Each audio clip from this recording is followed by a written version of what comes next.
Ladies and gentlemen, first of all, welcome to the first Hereford FC Fans Forum.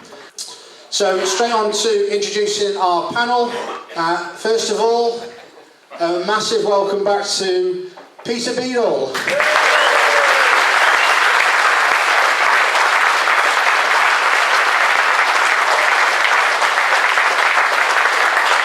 We couldn't let the opportunity go, just to say welcome back, Pete. And I'm delighted to introduce Pete's assistant, Matt Bishop.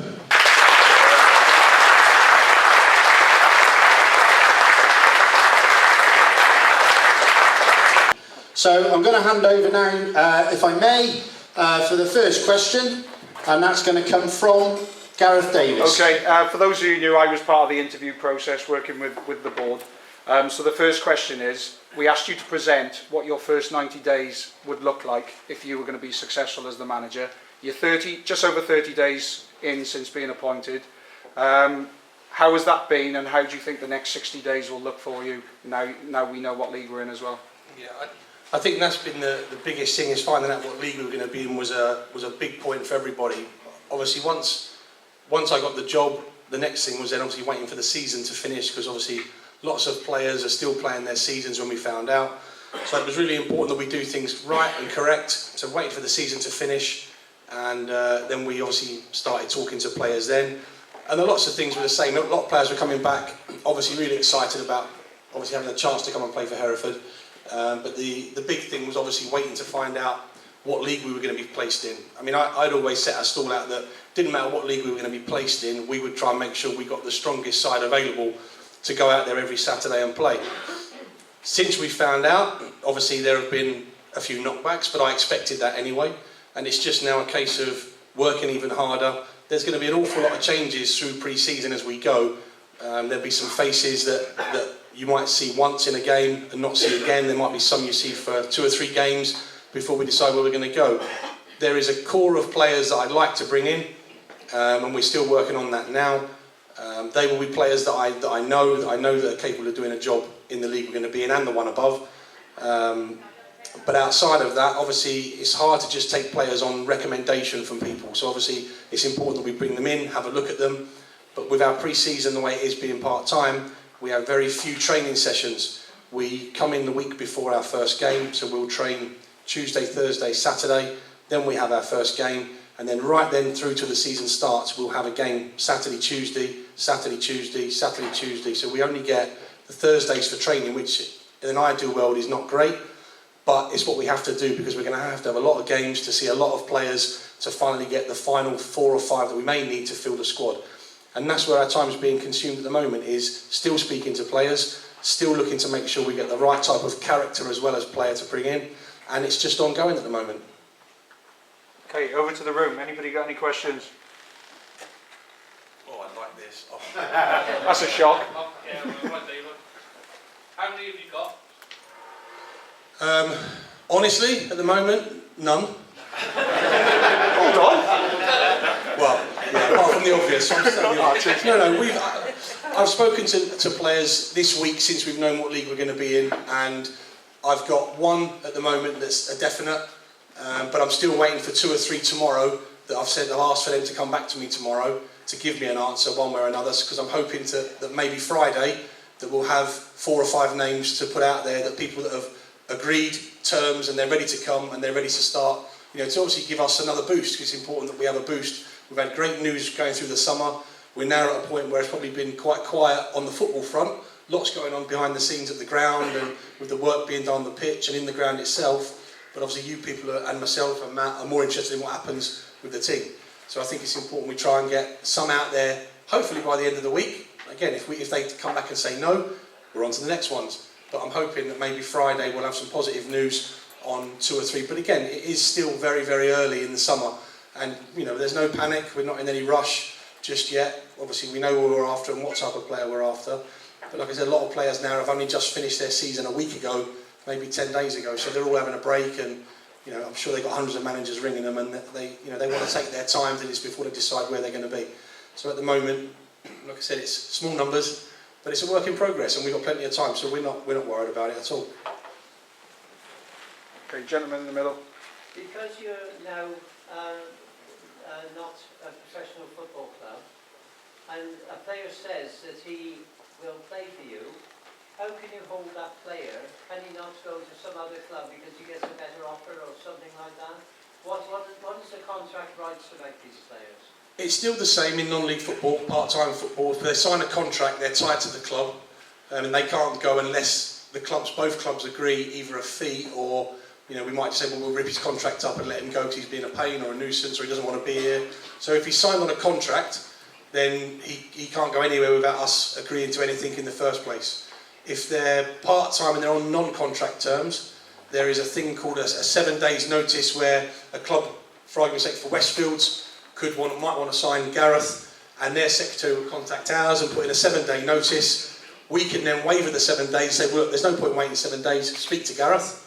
Or we can say, we'll wait the 7 days, but then we have no hold over him. He can then go and speak to Westfields, and then it's up to him where he decides to go. So, but on the contract terms, once they've signed a contract, that's it. They're tied to us unless we terminate that, or you know, they get bought by somebody else.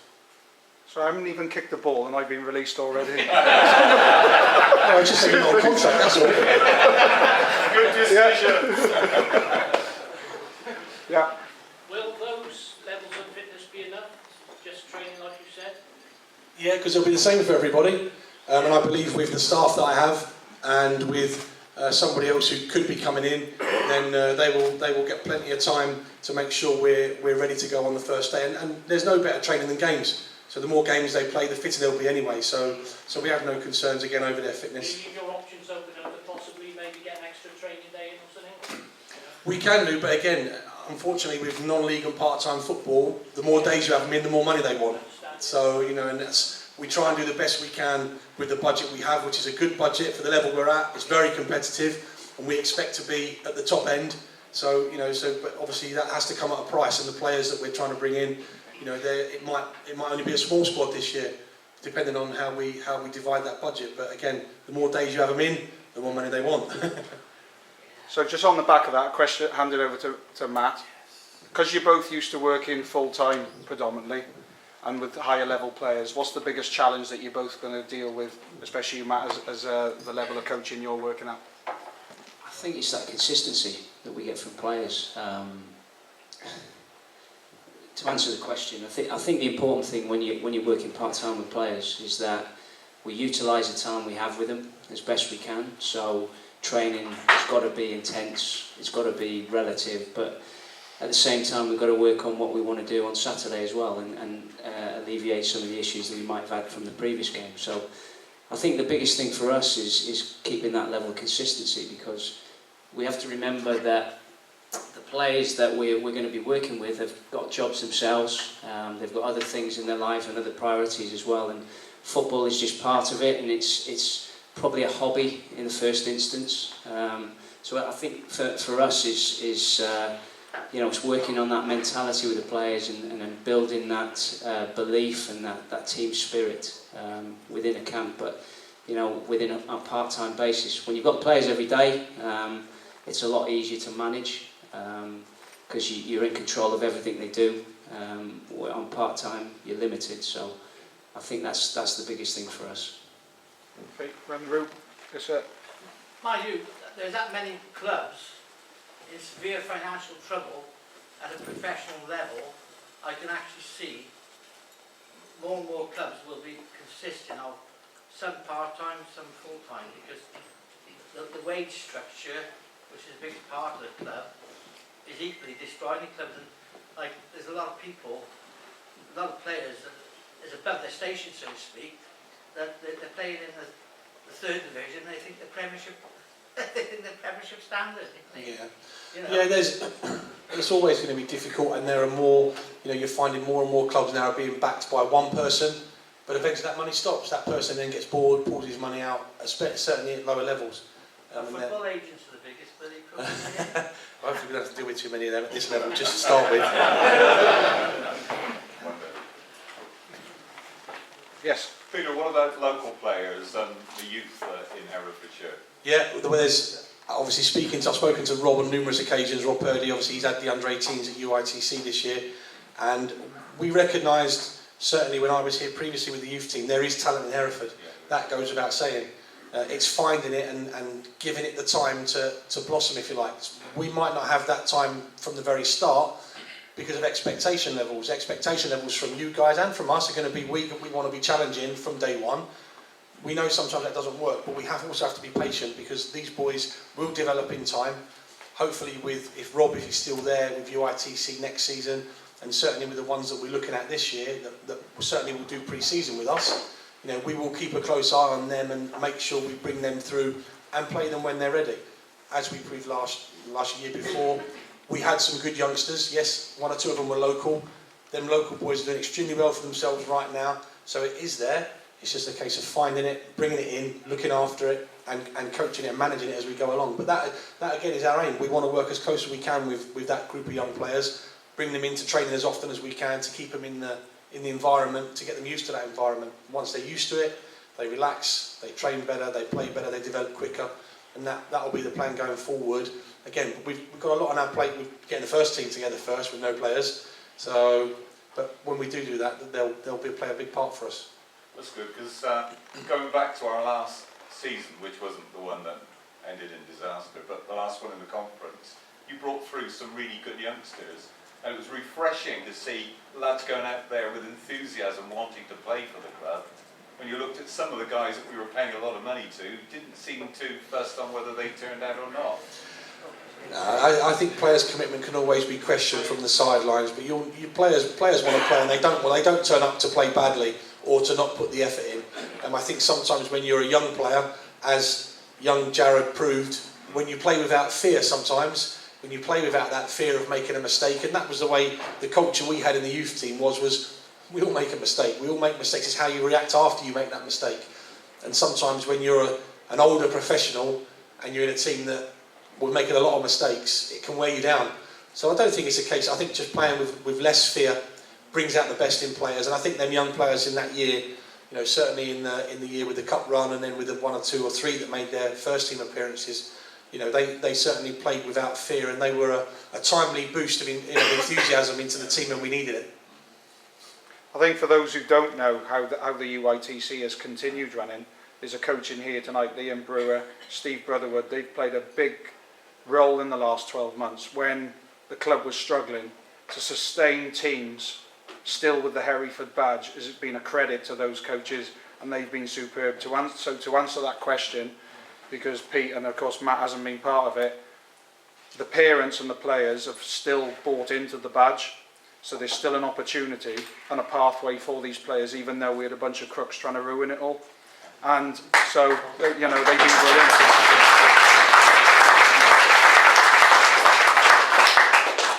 Next question. Anybody else? Nobody? Yes. Where will you be training this year? We're going to, first couple of sessions we'll train in Hereford, but we are looking to train just outside of Hereford. Again, when we got to the point of, with the budget we have, we need to make it as competitive as we can. As we said again, Hereford has got some talented players, but geographically it's not easy to get to. And we know that, there's no hiding from that. So we're obviously looking at players from Gloucester, Cheltenham, Bristol, Worcester. We're looking all over the place. And again, with the budget we have to accommodate the costs of them travelling to training, we're looking at somewhere maybe a little bit in between. So we will do quite a bit of training at Hartbury College at the start of the season, in pre-season certainly. But we obviously want to bring the players here the first week to make sure they get used to their surroundings and have a look around the ground and get ready to play. But obviously, like I said, it's important that we keep them coming in and keep them interested in coming in. If they start travelling an hour and 10 minutes, an hour and 20 minutes, it's a lot further for them to come, especially in the winter months. Whereas Hartbury, 25 minutes from here, 25 minutes from Bristol or Cheltenham or wherever, it's perfect. It's slap bang in the middle. Everyone's happy. The players are not doing as much travelling, and they're far happier to come when they're doing less driving in the car. I think what you've spoken then about training maybe around the ground, getting to know the environment. Some of these players will never ever have played in front of the number of spectators that you've all gone out and bought season tickets for. They're going to be under immense pressure and not being able. It's going to take them a while to adapt to those pressures. that's a big part of the game, the psychological side. How are you both going to, again, help the players to adapt to that? And that's it, and I think it's making them aware of that. I mean, everyone I've spoken to so far, when you ring them up and, Peter Beadle from Hereford FC, and they go, oh, wow, you know, you've sold 700, so they know before we even speak to them. So they're aware of that, but the only way they're going to cope with it is by playing in front of it. That's the only way we're going to find out. We can talk to them, we can coach them. It's the same scenario as a penalty shootout, World Cup penalty shootout. You can't, you know, create the same situation in training. The only way you can ever sample it is by being there and doing it. Like I said, we get a great chance to do that very early on with the game against FC United. Hopefully there'll be an absolute jam-packed ground. The players will have their hairs standing on end before they walk out, and then we'll find out which one of them have got the characters to play through that. And hopefully they'll have it, but we'll soon find out those that are not quite there yet. But we've also got to be patient with them and get them used to that environment. And like I said, so we have the FC United game, possibly the game on Tuesday, Martin. Has that been confirmed yet? Not yet. Not yet, thanks Mark. Waiting for the call. Yeah, it's still sat there now waiting for it. You're not going to use what England did to beat Wales in the rugby, are you? With the speakers going and creating a noise and all that. We could. We'll have to chairman about that. The speakers in the changing room. Next question. Yeah, at the back. Yeah, sorry, I might have missed it. We came in late. How far down the road are you with forming the squad? How many players have you got? And have you got local talent? Because there is talent in the city. Yeah, we are. Yeah, at the moment we've got one definite, and we've got quite a few that we're just waiting for now. And the first core of players that I'm hoping will agree tomorrow and Friday are all local players.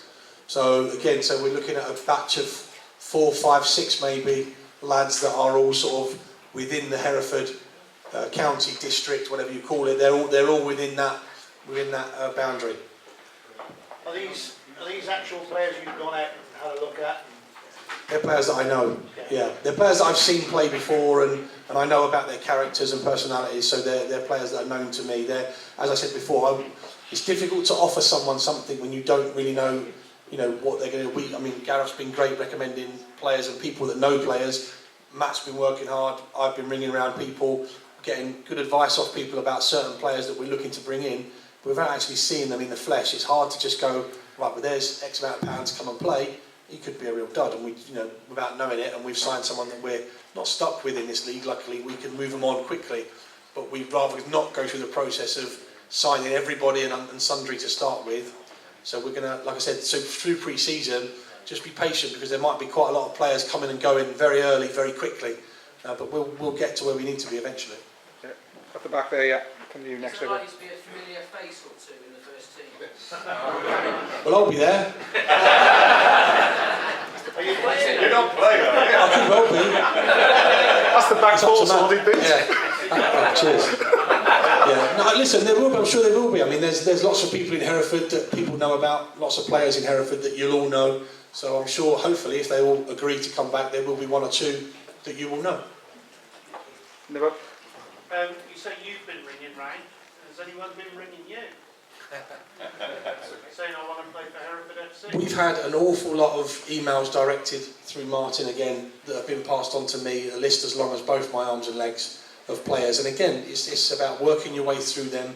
And again, there's no rush with any of them at the moment. We've highlighted certain positions and players for them positions we'd like to bring in. If we don't get them and they give us a no for definite, we move on to the next list of names that we were going to work through. So at the moment, we've had, mine, hundreds.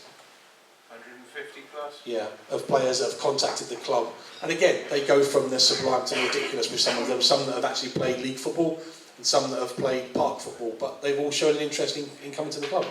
So, it's been really positive. Just for Matt, you've both got a similar sort of playing philosophy. That's why you're going to work together.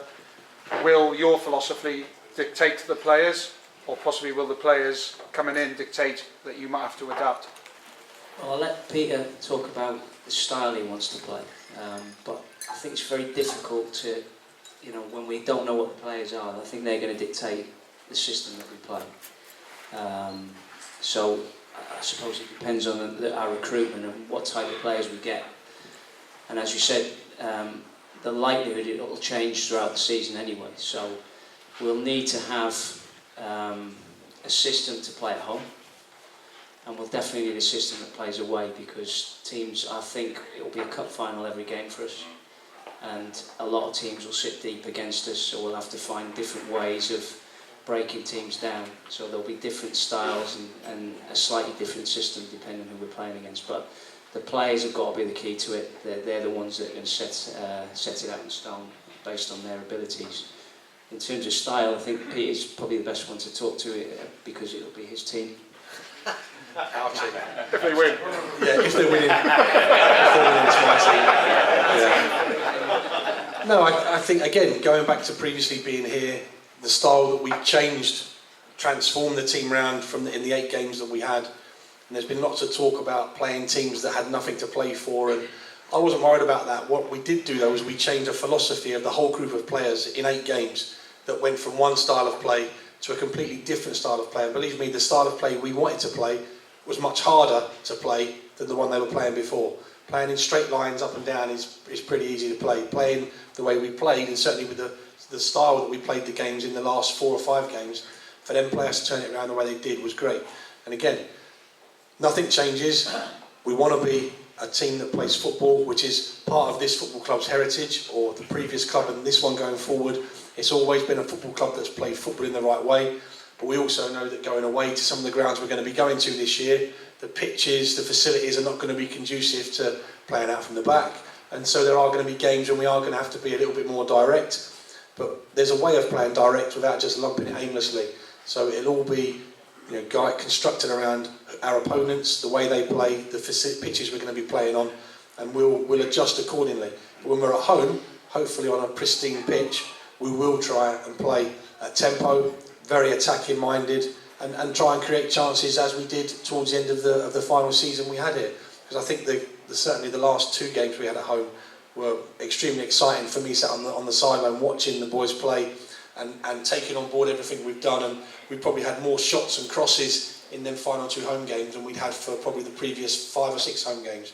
And that won't change. We'll continue to do that. The best form of defence is attack, and we'll look to get at people and cause people problems. Get the back. Peter, it was a fantastic series. You talked about the 8 games at the end of the season were absolutely fantastic. But are you finding when you're talking to players that it's more about the journey that the club is about to take going forward, maybe than just the level we are at in 2015, 2016? And what I'm hinting at maybe is players who may be playing at a higher level who say, you know what, I want to come and play for you in front of 1,000, 1,500 every week, because I can see 4 or 5 years ahead where this club is going. Without doubt, there's, like I said, I think the players that I've spoken to, that I'm hoping to find out about in the next few days, have all played at higher levels at one point or another. And I was pretty unfortunate. I spoke to the chairman before. I had a young lad who rang me up who was desperate to come back, and he played 30 odd games in the Conference North last year, and he was desperate to come and play for us this year, but he's gone away for a while, and he's hopefully not gone away in prison. Don't panic, he's not gone away.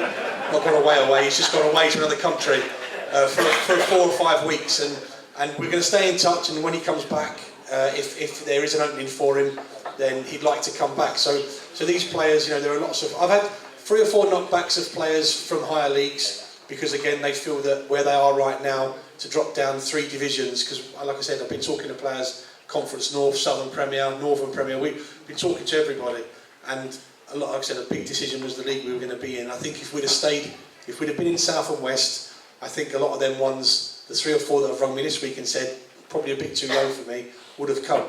But unfortunately they're not going to come this year, so maybe the following season. But there are an awful lot of players from higher levels that have shown a huge interest about coming back, and the journey that we all face in front of us now. Any more? All quiet? Yes, sir. Go on, gentleman there. What I'd like to ask is, a few years ago, many years ago, part-time players always were guaranteed a job in Hereford as well, because they had to supplement what they were getting from the football club. Have you any dealings with local kind of firms that they could employ the youngsters here to give them a amount of money and to supplement what you're going to be giving them yourselves? Yeah, in an ideal world, it'd be perfect to have all the players living in Hereford, working in Hereford, and obviously playing for Hereford would be perfect, but that's not the world. And nowadays a lot of players, even the younger ones, have their own jobs elsewhere.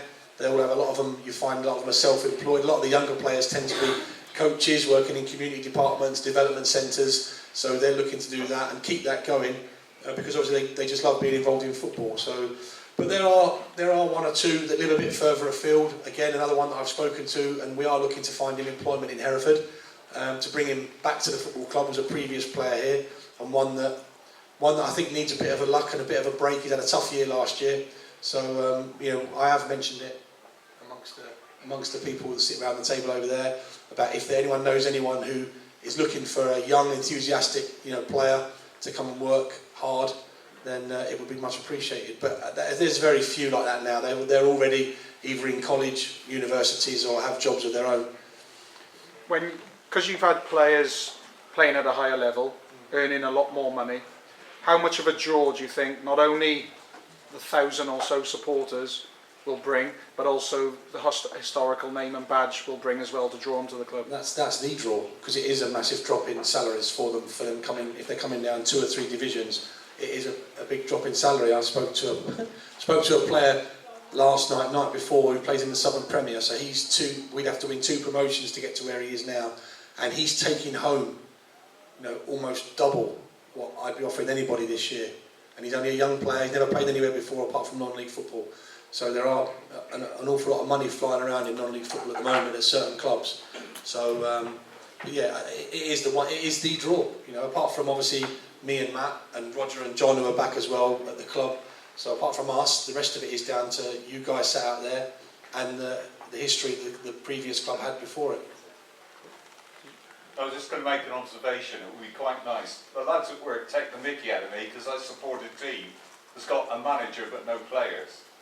So it would be quite nice when we've got some players if you could drip feed them through onto that's the plan. I mean, like I said, tomorrow hopefully I'll have some really positive news. Fingers crossed, touch wood, and all the rest of it. That we'll have some positive news. But again, because we're looking for so many players, and this is not a normal situation, as I've said before to some of the press people, that at the end of the season, I've got managers ringing me up left, right, and centre, maybe offering their assistance with players they may be letting go, but also, you know, talking to them.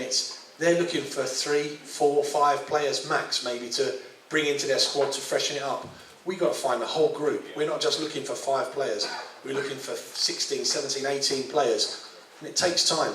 So instead of drip feeding 1 or 2 every time we do it, we're going to, hopefully, like I said, Friday, we'll have 4 or 5 that have agreed, shaken hands, ready to go. They're Hereford FC players next year. And we'll announce that as soon as we've got the 3 or 4 that we're after. But hopefully, like I said, by the end of the week, fingers crossed, that we get some positive news. Yes, first gentleman there. Just a thought, the old Hereford United, there was 2 or 3 reasonable players in there, I understand. I didn't go to see them, obviously. Are we in contact with any of that? They've been in contact with us, 1 or 2, but again, they live so far away. A lot of them, again, London-based players, and they would be looking for accommodation, which we can't offer them right now. They'd have to pay for that themselves, and obviously once you explain to them that we're part-time, not full-time, then they would have to find a job in Hereford or travel from London every 2 nights a week and a Saturday.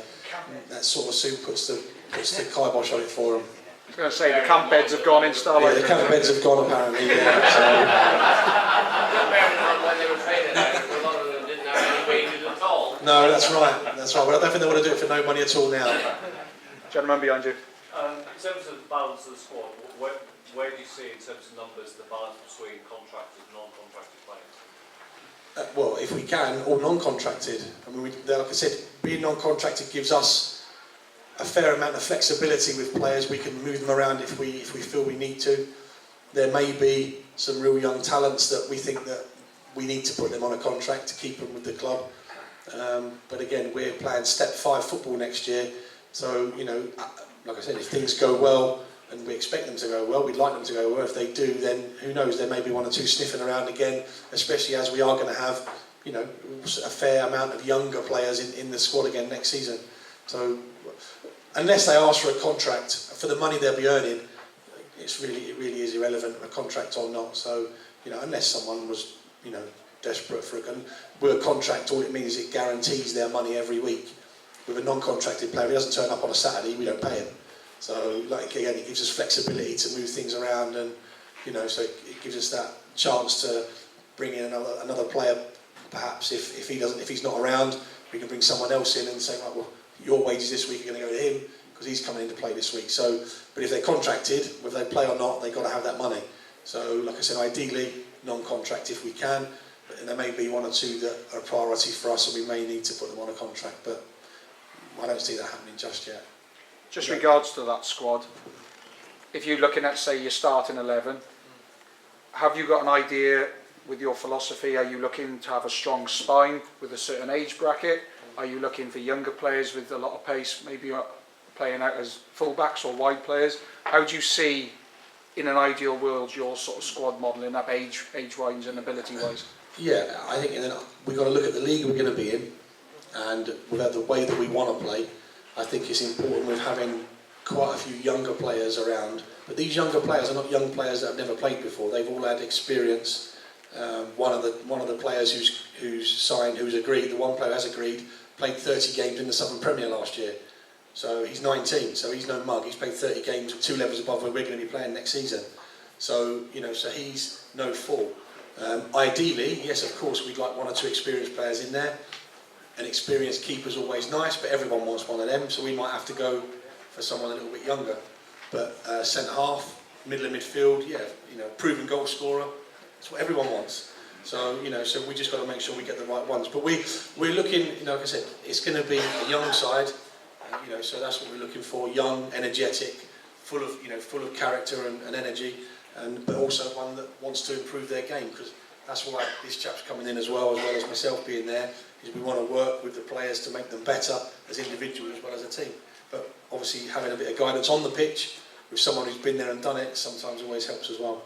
So maybe, just to take the next question on to Matt. For those people perhaps who don't know Matt, if you can just explain where you've been and where you are now as a coach, so they know what they're getting as well, because you know a lot about Peter Beadle, but what do you want to know about Matthew Bishop?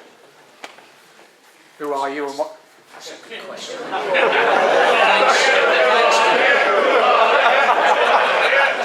Sorry, Bish. Right, thanks, Gaz. That's a great question. Background. That's probably the best thing to do. Background. Started as a young pro many years ago. That's how me and Gaz first met. We were at Swansea together. Finished probably about 23 in terms of the pro game. Went into the semi-pro game. Had a passion for coaching. That's really what I wanted to do, and what I was probably better at than playing. So went through my coaching badges, got my pro licence, worked for the Welsh FA for 14 years. Did a varying number of jobs there, which Gaz knows all about because I work with Gaz. Worked at international level across the border with the 16s and also the under-17s. Run the coach education programme up to the A licence for a number of years. And then left, and at the same time was at Newport County, working with Dean Holsworth as his assistant. And obviously got promoted from the Conference South, and then went into the Conference, and then moved on to Aldershot, where I spent 2 years, and I think we played twice here. I can't remember the scores, but it was always, as I said before, it was always a great place to come and play, because the pitch was always good and the fans were passionate, and it was always a good game.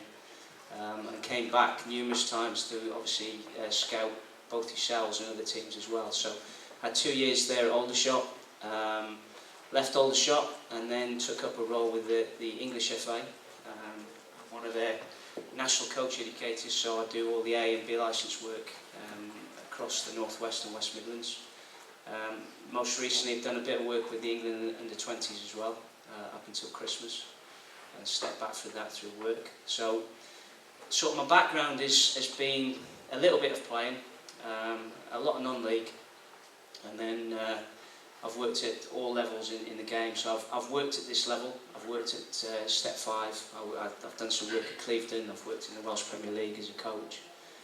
So you know, I feel, and that's one of the things when me and Peter sat down and we spoke about this opportunity, and it sort of excited me because it was that sort of blank piece of paper, the fact that we're starting afresh and we could start something new and start a new era at this football club and get it back to where it should be. And also the fact that we were going to have a brand new group of players that we could mould and gel and hopefully get some success back here. So that's the exciting thing for me. But in terms of you know, priorities really, the most important thing is that, you know, Peter needs all the support he possibly can do. Yeah, well, I'll call you other things behind the scenes. He needs all the support he can do, and sort of I see my role here at the football club, one as a sounding board for Peter, but also, so I'll call you Pete then? Yeah. Or do you want me to call you Hereford? Right, I'll call you Pete. Or Beads, I'll call him Beads. I'll call him Beads, okay. See, we're having an argument already. Beads, so the important thing for Beads is that I'm a sounding board, but also then I can give him that support he needs around the players as well, because he'll need that. So that's really my sort of my background. So a little bit of everything really, and a little bit of experience. But, you know, really excited about the challenge coming here. Cool. Just a final question. The good players you're going to find this season, the following season, will you keep them if you can, or will you let them go? And if you let them go, can you get money for them in the situation that you're in now at the moment? Yeah, again, if they're contracted, we can. Obviously, if they're that good and we sell them, and obviously if they're contracted that good, we'll want to keep them. But again, it just depends on where we are come that final day of the season. And as always, as is now, there's a merry-go-round of players moving from club to club to club because they've been released or someone's offered them more money or they've had a great season.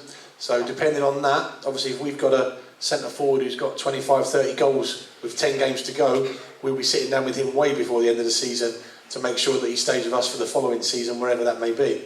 So, but obviously if they're under contract, then we can command a fee for them if they're that good. But obviously also if they're non-contracted, then at the end of the season, if we don't negotiate terms with them, they can leave and go wherever they want, when they want. Will you make certain they're on the contract if they're scoring 20 or 30 goals? Well, that's what I say. With 10 games to go, if they're on 20 goals, they'll be signed. Don't worry. We'll pin them down and make sure they sign. Yeah. What's the scope on loans? Because obviously you guys have got history in youth football as well. I mean, with academies, you've obviously got link-ups. Will you be able to take youth loans for a kiddie at 17, 18? Yeah, hopefully, yeah. I mean, what you find is nowadays, I went to Liverpool with Jenks when we were here with a player to have a week's trial at Liverpool. And we went there and I sat down with the head of the academy there, who I actually found out, when I found out who he was, I realised I played with him at Watford. So I knew him anyway, so we sat down and had a coffee together and I mentioned, obviously, look, if things go well at Hereford next season and we stay up this year and I get the job the following season, what would be the chances of having one or two of the younger players to come and play? And his reaction took me aback a little bit, but it was quite snotty, and it was a case of, well, we want them to play at a much better level than that. That's even some of the younger ones. Now, I watched 2 Liverpool trainees play for Cheltenham in the Football League this year, and they struggled like mad. So it's about finding the right club that understands what a player needs at that particular age. You know, again, I spoke over before I came here in the car park with someone, you know, and we had Jared. Jared was ready for training with the first team by Christmas in his first year as a scholar. There was no point in training with us. He didn't need that because he was getting no benefit from that. And then come Christmas when he started training with the first team, he needed to be playing. So he progressed far quicker and he needed to have that experience to develop his game. A lot of these big clubs, and I mean, we know I've got great contacts, certainly Birmingham, West Brom, Stoke, you know, places like that, which are pretty close, Bristol City, Bristol Rovers. Probably more chance with them, Bristol Rovers and Bristol City, than we would do with the bigger ones. But they just seem to think they've got to write their player. Their young players should be playing in the league, or, you know, and like we said, when Corey, Billy and Jared were playing in the first team that season, you know, the chap from Wolves came down and looked at Jared and said, we've not got anybody in our 21s who could play in your team in the conference, let alone anyone in our, you know, in our youth team. So it's finding the right balance. If we can, it's certainly something we would look into. But again, you've got to find the right club that has the players at heart the best interest of the player, because a lot of them just think they should be playing in the league and they're not ready for it yet. But you've got to make them understand that. But we'd like to think we'd have a chance of maybe 2 or 3 at some point in the season if we need to. Will we ever consider going full time again? And if so, what league would we have to be in? I'll answer before I give it to the chairman for this one. I think we certainly need to establish ourselves as a club first. We need to have, we have got some form of identity from the previous club, and it's all a follow-on from that. But it is, in all essential, a new club, and we need to sustain ourselves and make ourselves get ourselves a good footing first. And then I think as we progress through the leagues, I think a lot of it comes down to the support that we get. If we can maintain a large number of supporters coming every week to the home games, financially it's a big reward for us. And obviously the more money that comes into the club through you as supporters and sponsors and backers, hopefully the bigger my budget will be as we go along.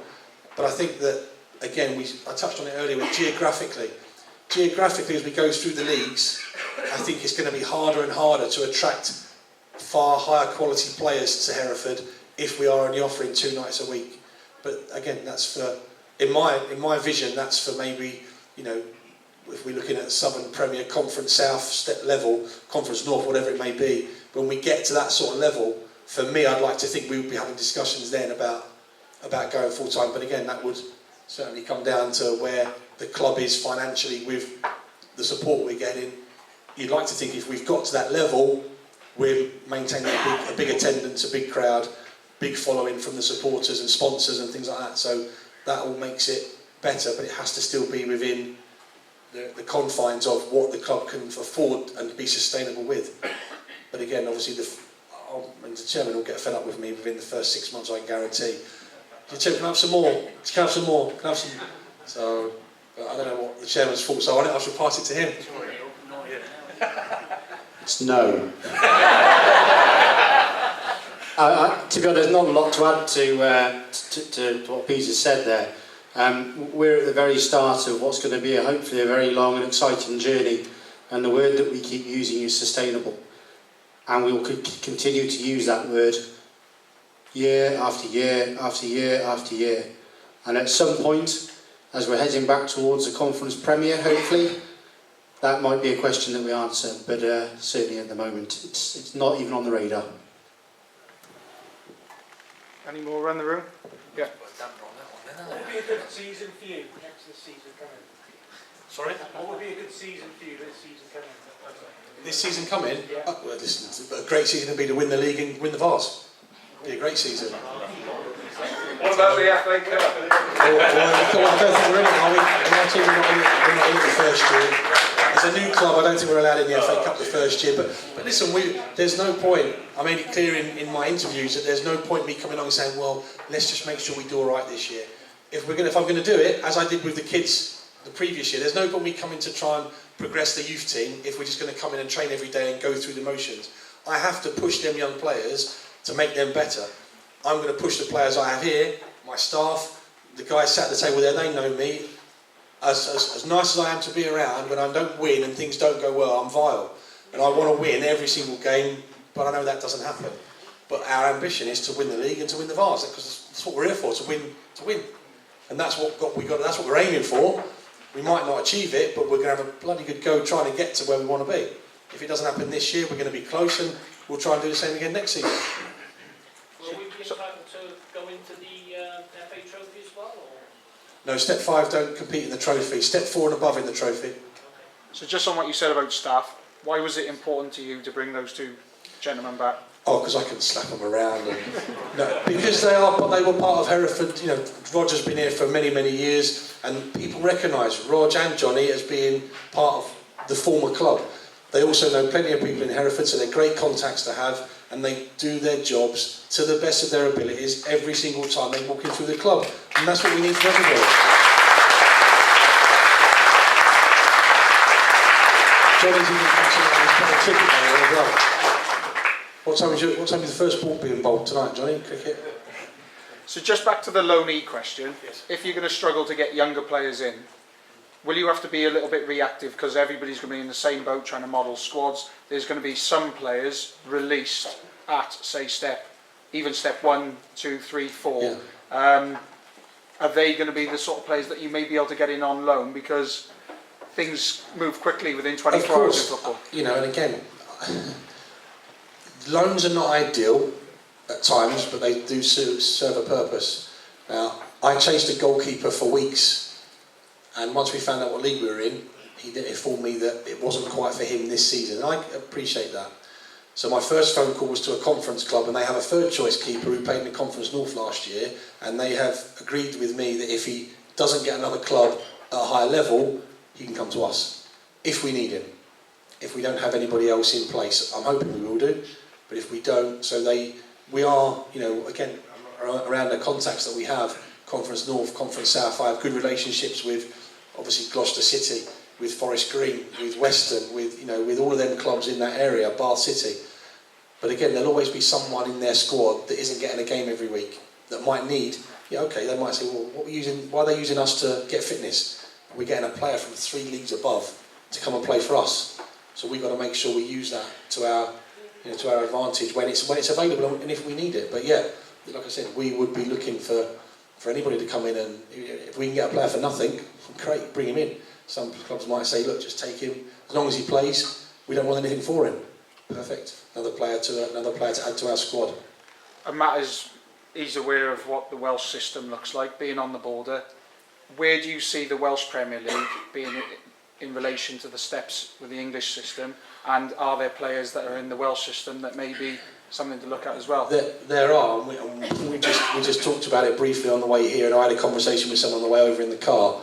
And the problem we have with the League of Wales is there seems to be a huge amount of money flying around at that level of football. Now, for me, I don't think it's a great standard. I don't think it's a hugely competitive league. But when someone offers you £400 in your hand to take home on your 2 nights a week and a Saturday, it's hard to turn it down. So they would rather take that than come here. Again, there's 1 or 2 that would want to come.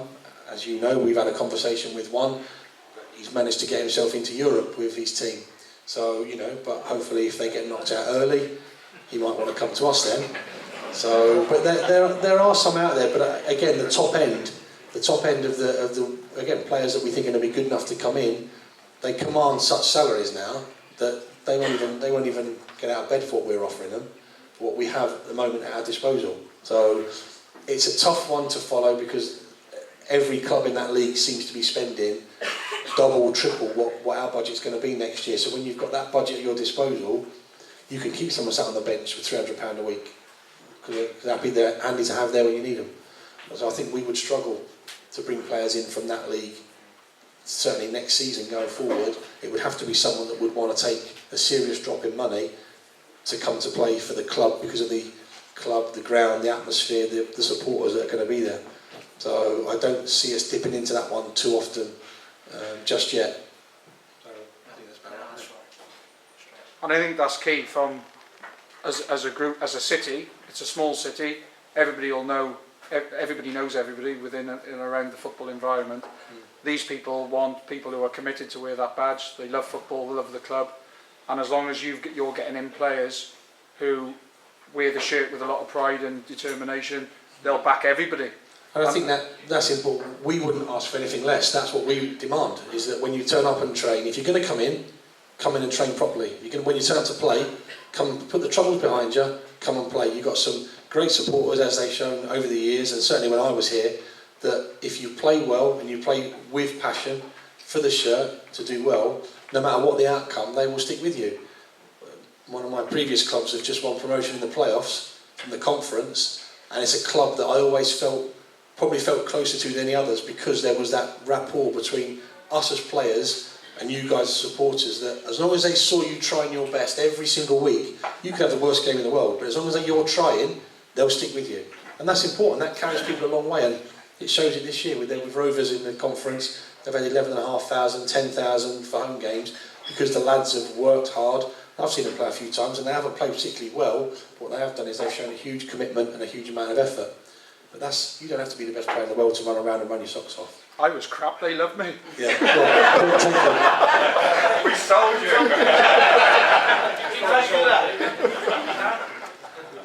Go on. Going across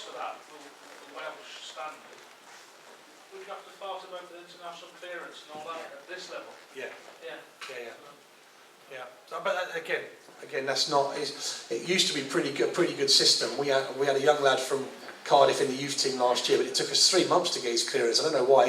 He only came from Cardiff's academy. He was under 16 and got released, but it took us 3 months to get his clearance through.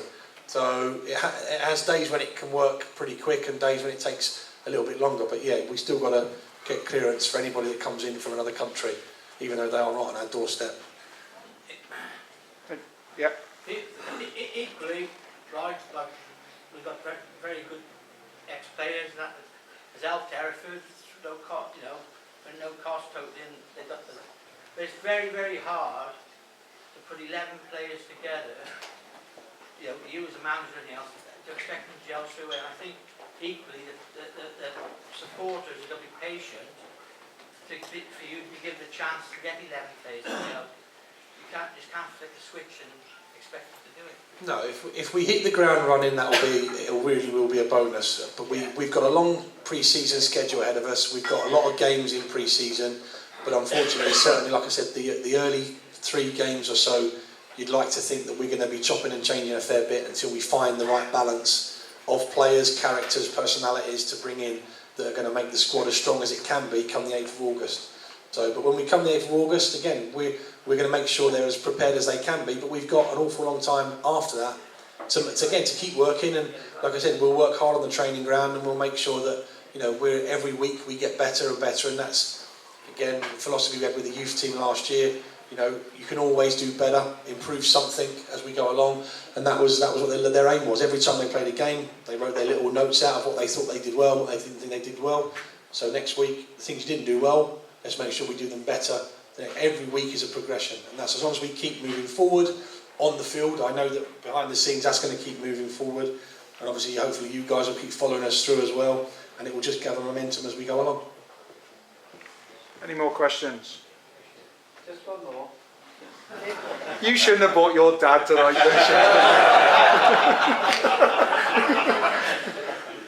We're likely to have the biggest crowd in this league because of the support that Hereford United has throughout the area and also throughout other counties.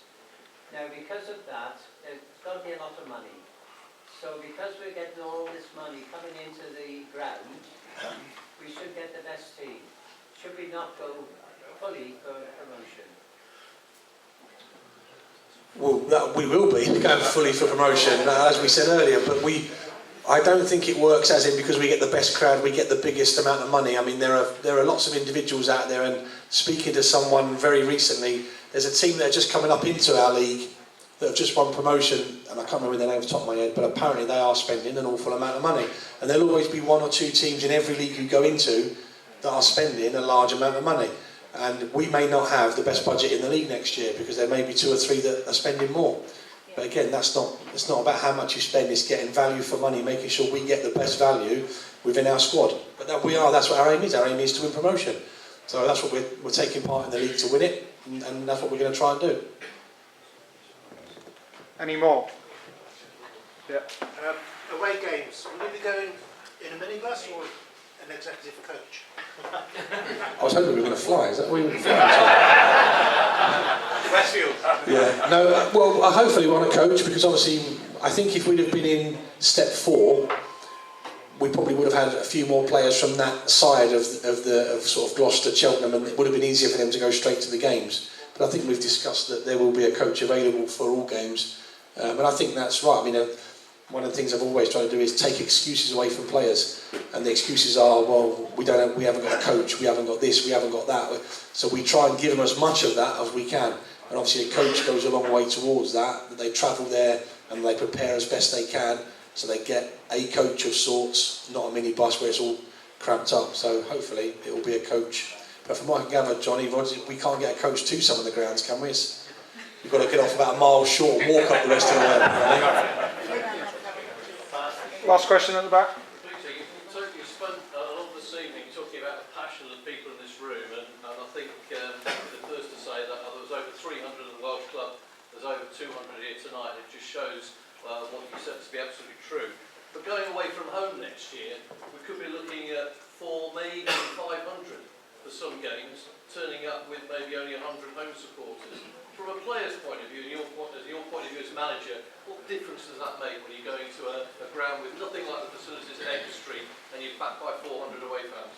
For me as a player, it would do nothing but spur me on to keep doing well every week, and that should be the drive for all of the players. And some of them will probably not be used to it, and hopefully, in a lot of ways, going away from home, it will intimidate our opponents. You know, when you've got 300-400 supporters overtaking a ground that's they call their home, and hopefully they're as loud and and vocal in a get it behind the team way that that could maybe put one or two people on the back foot. Obviously, we'll try and make sure that our players are prepared for this and ready for it, which is why there are one or two games in our programme that are, like we go to Brimscombe. Brimscombe's not far from me. They're playing in the Hellenic League Step 5, but I know their ground quite well. And their ground is very small, very pokey, but it's done for a reason. It's done to acclimatise, if you like, the players, that when they get there, this is what we're going to be used to. We're not going to have Edgar Street every game. We're going to go away to games. Obviously, we've got Pegasus and Wellington, but a lot of players will know them grounds already. When you go to somewhere you've never been before, and Brimscombe, I'm sure any of our players probably would never have been to a place called Brimscombe and Thrupp before. But this is what we're going to come up against. Sorry? Where's Brimscombe? It's in Stroud. I've played there. Yeah, so but again, it's a sort of ground that we're going to be playing in the league, and it's important that our players sample that as well as sample the Edgar Street, and hopefully 1,000, 1,500, whatever it's going to be, they get to sample everything so that when they go there, they're as best prepared as they can be. But it's going to be your support, as is shown throughout the years, and certainly in my short time here. Some of the youth team boys when I was here said they've never seen so many people at a youth team game. So that because you enjoyed your football and you appreciate good football, you come and supported a team that were playing good football at the time. But then players got used to that, and then obviously went on and achieved something great for them, something they'll never forget. And obviously we want to try and do the same thing for our team. I think just on the back of those 2 points for you, the coach, and that, you're both professional people, worked at very high levels. How are you going to water things down? Just the final point really. How are you going to water it down? Will players have individual plans to work to, so that because they're going to be quite distant from you at times? How will you water that down? Just quickly in a nutshell really to finish off. Well, yeah, ideally everyone will be there for training. That will be part and parcel of it. But there may well be the odd circumstance when they can't get there or whatever for whatever reason. But that is part and parcel of non-league football. So they will have certain things they will have to adhere by. Certain rules and regs, but also programmes they might have to stick to if they can't get to training. But also making them understand the environment they're going to be coming into is vitally important mentally. The mental state of players is as you know, with your job and with Matt's job, we know that a player that's mentally right and switched on, you'll get far more from than one that just turns up and goes, oh, we're here today, are we? Without knowing anything, looking into anything. One of the big things that shocked me once was I asked a player about, other teams in our league, and he went, oh, I don't know, I couldn't tell you who they were. So he turned up every week playing these teams, but couldn't tell me who was in the top 3 or 4 of that division that particular year. And that astounded me, because he's playing football, and I eat, sleep and breathe football, so I know, all the leagues, who's where, who's doing what, maybe who the managers are of that particular league. And it's important these players have the same sort of mentality, because it's important they know where they're going and where they could end up. So we'll try and manage their needs as best we can. With the 4 of us, then between the 4 of us, I'm sure we can do that. Ladies and gents, we're going to have a 15-minute break now, so we'll reconvene at 9:20. But just before we break, could you show your appreciation for Pete and Matt?